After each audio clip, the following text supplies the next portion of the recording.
এখানে গণেশের বাড়িটা কোথায় গো? এইদিকে তো? ওই গণেশ মানে গণেশ গো? আচ্ছা আচ্ছা, ঠিক আছে।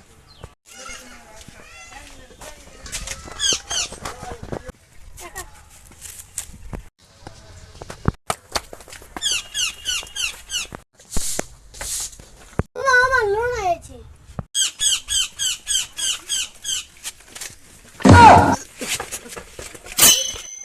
কানাচোদা নাকি? দেখে চলতে পারিস না? কে রে বাবু তুই? জানো দাদা, আমি দেখা পাইনি, আমি লোন আনা এসছি। এটা তো গণেশের বাড়ি। হ্যাঁ হ্যাঁ, গণেশটা কে বলুন তো? গণেশ আমার ছেলে। ছেলে কি বাড়িতে আছে? না, ছেলে বাড়িতে নেই। আমি তো লোনের জন্য এসেছিলাম। বৌমা আছে? হ্যাঁ, বৌমা ওখানে আছে। আচ্ছা আচ্ছা বাবু, কোথায় বলুন তো? ওই তো ওই ওখানে। আচ্ছা, কে বৌদি বাড়িতে আছো নাকি? মনে হচ্ছে লোন এসেছে। আমার ভাতার তো আমার কাছে টাকা দিয়ে যায়নি, যা হোক একটা ব্যবস্থা করতে হবে। ও বৌদি, বৌদি আছো বাড়িতে? এই তো বৌদি।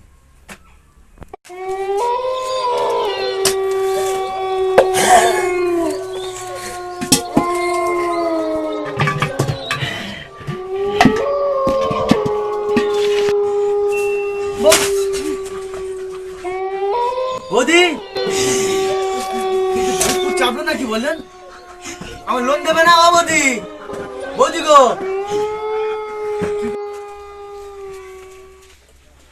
ও দাদু। হ্যাঁ হ্যাঁ গো দাদু, হ্যাঁ, তোমার বৌমার কাছে লোন চাইতে গেছি। তোমার বৌমা পাগল হয়ে গেল নাকি? এ তো মাথা বাড়া ঢুকে, কি হয়েছে? একটু একটু চলুন তো আপনি। চলো চলো দেখবি, চলো।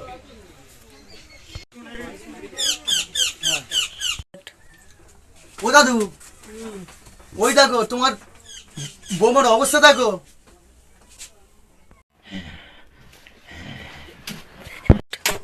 ও দাদু, হ্যাঁ, তোমার বৌমা কি লোন দেওয়ার ভয় দেরি করছে নাকি?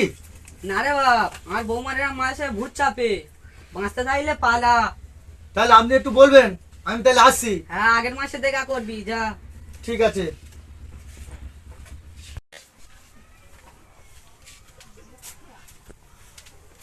হ্যাঁ গো বৌমা, বৌমা কি হয়েছে তোমার? না না বাবা, আমার কিছু হয়নি। লোন আনা ছিল, ওইখানে আমি অভিনয় করছিলাম। আমার কুড়ে ভাতা তো টাকা দিয়ে যায়নি। কেন বাবা? লোন আনার ভয়েতে আমি ওই নাটকটা করছিলাম। সত্যি বৌমা, তোমার বুদ্ধির জবাব নেই। এই আসে বলো, শোনো মারা খবর বেটা, তুমি তো সত্যি বল।